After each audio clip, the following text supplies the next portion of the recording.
Nah, apa yang mau saya sampaikan terkait hadis ini? Proses orang tua memberikan nama kepada anaknya bukan dengan menggunakan kalimat thayyib, bukan khair, bukan juga ma'ruf, tapi lihat an yuhsina. Ahsana yuhsinu. Kenapa Nabi menggunakan yuhsinu? Yuhsinu itu bentuknya fi'il mudhari. Kalau padanan dalam bahasa Inggris, mudhari itu punya 3 makna yang paling utama. Present, continuous, dan future. Sekarang, terus berlangsung, dan sampai kapanpun. Jadi Nabi menyampaikan ke masyarakat di zaman Nabi, kalian yang sekarang hidup, kalau pengen beri nama anaknya, jangan berikan sembarangan. Yuhsin, berikan nama yang baik, tapi kebaikan itu bukan sekedar baik secara pandangan kita. Baik yang menjadikan dengan nama itu ada unsur ibadahnya di hadapan Allah Subhanahu wa ta'ala. Kemudian yuhsin, terus berlangsung walaupun saya meninggal, lakukan seperti itu. Yuhsin, future. Hei umatku yang hidup dimanapun sampai dengan kiamat, kalau kalian nanti punya anak, berikan nama, tapi bukan sekedar nama yang dianggap baik secara biasa. Nama yang disebut baik karena Allah Subhanahu wa ta'ala. Nama yang disebut baik sebagai nilai ibadah kepada Allah Subhanahu wa ta'ala. Itu hak anak kita. Coba cek. Tidak dilarang untuk memberikan nama-nama kecuali nama-nama yang tidak diperkenankan, yang makruh, yang haram. Itu yang kemudian di masa Nabi langsung diganti. Makruh misalnya, nama-nama yang bisa melahirkan aib bagi anaknya. Ya, hati-hati. Misal dipanggil dengan panggilan-panggilan yang tidak menyenangkan. Ya, si buntel, ya, si keriting, si macam-macam misalnya. Atau nama-nama yang membuat dia tertekan.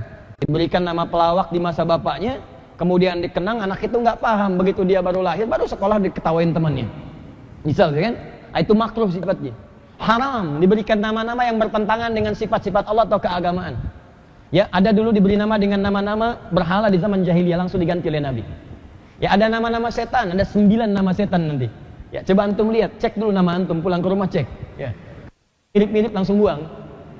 Ada teman-teman sekalian, Dasim, ya kan? Walhan, itu ada. Tahu Walhan enggak? Itu setan yang gangguin orang wudu. Walhan, antum wudu tuh. Wudu dibuat antum kacau pikiran, saya udah wudu apa belum ya? Wudu apa belum ya? Nah, kalau antum sedang merasa seperti itu ada setan yang mengganggu namanya walhan. Ada setan masjid, ada Pak. Ya, yang digangguin DKM masjid. Pak, saya serius. Yang digangguin DKM masjid. Betul, kalau ganggu jamaah itu gampang, satu nggak datang yang lain hadir. Tapi kalau DKM yang diganggu, DKM-nya jadi ribut, ngapain saya ke masjid? Hati-hati, ada setan rumah, Dasim. Ya, ada setan yang hadir di pasar, ada. Ibu ke pasar, balik ke rumah, yang diingat masih suasana pasar. Tahu nggak Pak tadi itu? Ada tas bagus banget Pak. Belum sempat kebeli sama mama, setan pasar ikut ke rumah. Nyambung. Makanya ketika Anda masuk rumah, kalimat hadisnya pun lain. Kata Nabi, hati-hati jika seorang masuk ke dalam rumahnya atau ke ruangannya. Ke ruangan itu di kamar di mana, faliyakul, maka ucapkan assalamualaikum. Assalamualaikum. Ketika Anda ucapkan assalamualaikum, maka setan itu akan berkata pada kawannya. Setan berkata pada kawannya. Mana kawan setan yang datang itu? Mungkin antum ke satu tempat, setan itu datang. Dia berkata, setan di rumah kepada kawannya, kita tidak punya tempat di sini. Tapi ketika Anda tidak mengatakannya, dia berkata kepada kawannya, kita punya tempat menetap di sini. Udah bayangkan? Makanya setan pasar datang sampai malam kebayang sebelum tidur. Pak, yang tadi mama ceritakan tadi pagi itu bagus banget Pak.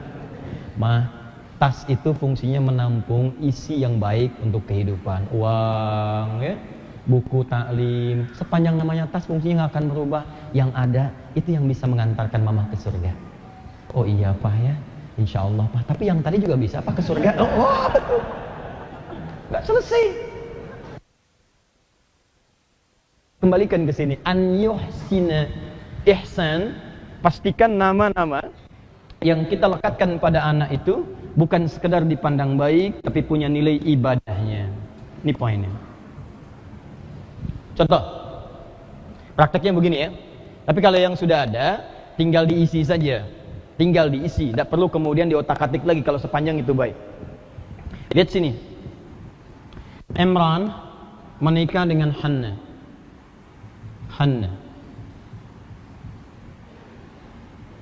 Menikah dengan Hannah, gini ya. Kalau saya buat sama dengan, nanti Imran sama dengan Hannah. Kemudian Hannah mengandung, sedang hamil, bernazar kepada Allah. Nah ini poinnya, supaya anaknya bisa menjadi anak yang sangat dekat dengan Allah. Alhamdulillah, rajin ibadah, dekat, dan seterusnya. Kemudian setelah itu sehingga melahirkan. Quran surah ketiga ayat 36. Kalau antum mau baca dari kisah tadi bernadarnya dari 35, sekarang masuk 36-nya. Falamma wada'atha qalat rabbi inni wada'tuha untha. Ketika lahiran, yang lahir perempuan, diharap-harap laki-laki, yang lahir perempuan. Anak tuh unik, pengen cepat, rasa lambat. Pengen lambat, ada lagi, gitu kan? Cepat. Pengen laki-laki, muncul perempuan. Pengen perempuan, muncul laki-laki. Karena ketika Allah menetapkan jenis kelamin untuk anak, itu adalah bagian dari cara Allah menyempurnakan sifat-sifat di kedua orang tuanya dan keluarganya. Kadang berharap laki-laki, diberikan perempuan, karena sifat perempuan itu sifat yang paling mulia untuk menyempurnakan keadaan di orang tuanya. Kadang-kadang pengen anak yang seperti ini tapi dibuat aktif. Kenapa dibuat aktif? Supaya menggali potensi kedua orang tuanya. Ada yang dibuat diam supaya orang tuanya lebih kreatif dalam mendidik anaknya. Ada. Jadi anak itu unik, Pak, karena Allah memberikannya untuk menyempurnakan keindahan dalam keluarga. Jadi begitu dilahirkan perempuan pengen laki-laki, kata Allah, lihat kalimatnya. Wallahu a'lamu bima wada'at wa laysa dzakaru kal untha. Hei, aku lebih tahu keunggulan perempuan ini untukmu dibandingkan dengan laki-laki. Kalau bahasa bebasnya, perempuan pun punya keunggulan dibanding laki-laki. Jadi perempuan punya keunggulan. Jangan dipertentangkan, ini anugerah. Jadi kalau antum ada perasaan demikian, nanti laki-laki lahir perempuan, syukuri itu. Karena ternyata Allah memberikan apa yang antum butuhkan. Ingat, Allah hanya mengabulkan apa yang anda butuhkan, bukan apa yang anda inginkan. Jika keinginan anda sesuai kebutuhan, dikabul. Tapi ketika keinginan tidak sesuai dengan kebutuhan, maka Allah memberikan yang terbaik untuk urusan dunia akhirat anda. Yang paling menarik, begitu lahir anaknya perempuan, ini yang saya sebut ihsan. Maka langsung diberi nama oleh ibunda dengan nama sesuai dengan harapannya sebagai anak yang mendekat kepada Allah untuk urusan ibadahnya. Wa inni sammaituha Maryam, diberi nama Maryam. Apa artinya Maryam? Itu harapan tadi. Yang dekat dengan Allah, rajin ibadah, iffah, bisa menjaga diri dari hal-hal yang buruk. Itulah yang dimaksud dengan ibadah. Jadi kalau antum ingin berikan namanya pada anak, masukkan unsur ibadahnya karena Allah Subhanahu wa taala. Bisa anak pertama saya pengen jadi penghafal Quran, ahli tafsir Quran. Berikan nama Muhammad Mufassir Al-Quran. Muhammad yang senang dengan tafsir Al-Quran. Muhammad yang mampu menerangkan isi Al-Quran. Jadi ketika anda niatkan pemberian nama untuk ibadah kepada Allah Subhanahu wa ta'ala, maka dituliskan pahala di dalamnya. Baru dari namanya tuh. Ketika itu diteruskan jadi ikhtiar, seperti Hana dengan Imran berikhtiar untuk mewujudkan makna dari nama itu. Apa yang mereka lakukan? Dibikinkan tempat yang dengan tempat itu dia dididik untuk dekat dengan Allah, dibuatkan mihrab. Setelah itu dicari guru yang bisa membimbing Maryam ini tumbuh sesuai dengan makna namanya. Dicari orang soleh, pintar yang soleh.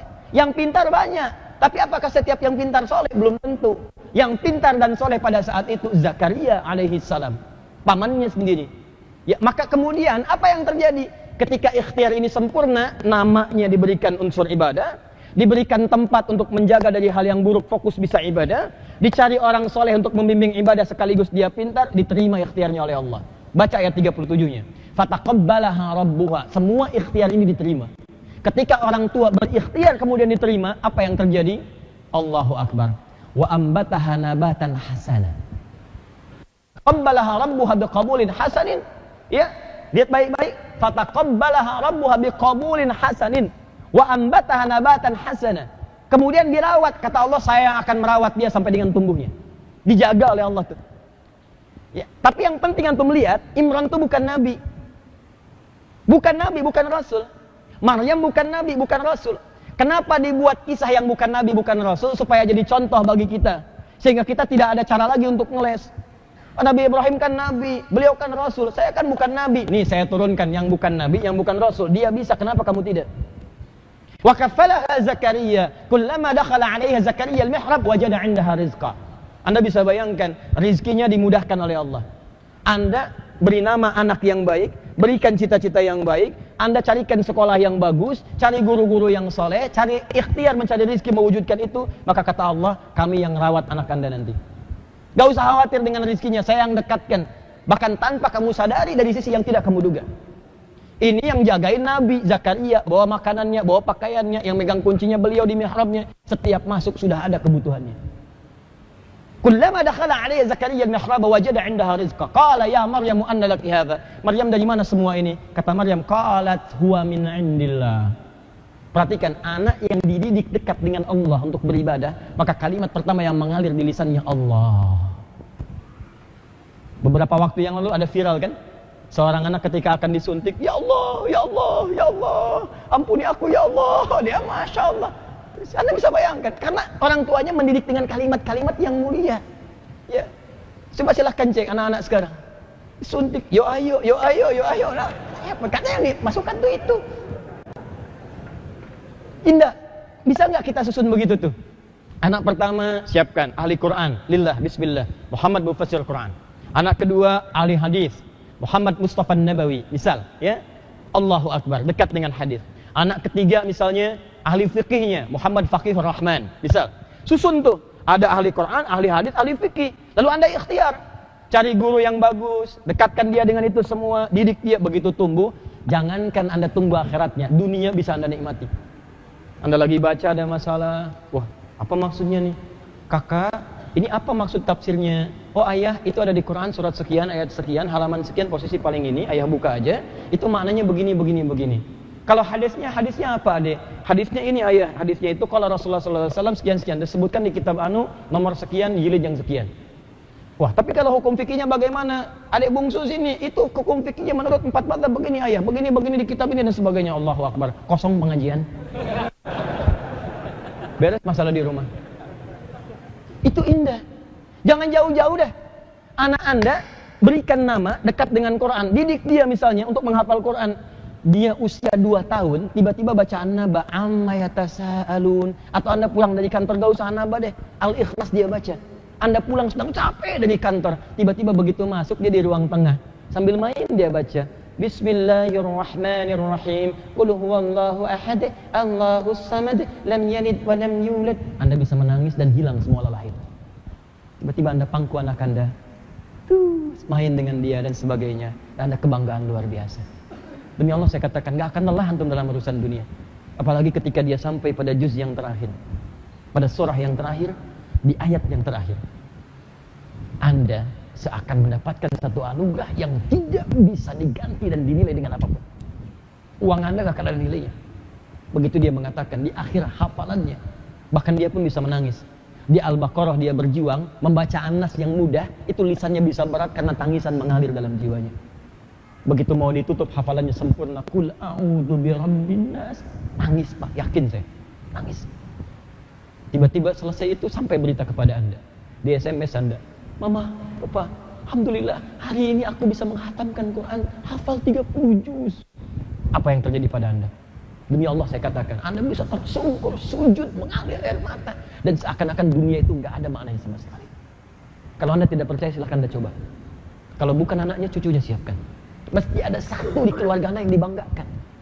Masa iya keluarga sudah banyak, anak berikan sekian, cucu sekian, nggak ada satu yang ahli Quran? Siapkan. Seperti ibu tadi, dia pulang dengan penuh kebanggaan, bangga dia di hadapan Allah. 2 jam sebelum meninggal udah tertawa, udah siap dia, udah siap. Dan saya melihat malam ini suaminya begitu ikhlas. Ustaz, doakan insyaallah. Bilang, sudah, anak antum sudah selesai, gak usah dipikirin. Udah, antum maksimalin aja, berikhtiar, anak antum sudah selesai. Sekolahnya sampai S3, sudah selesai, gak usah pikirin.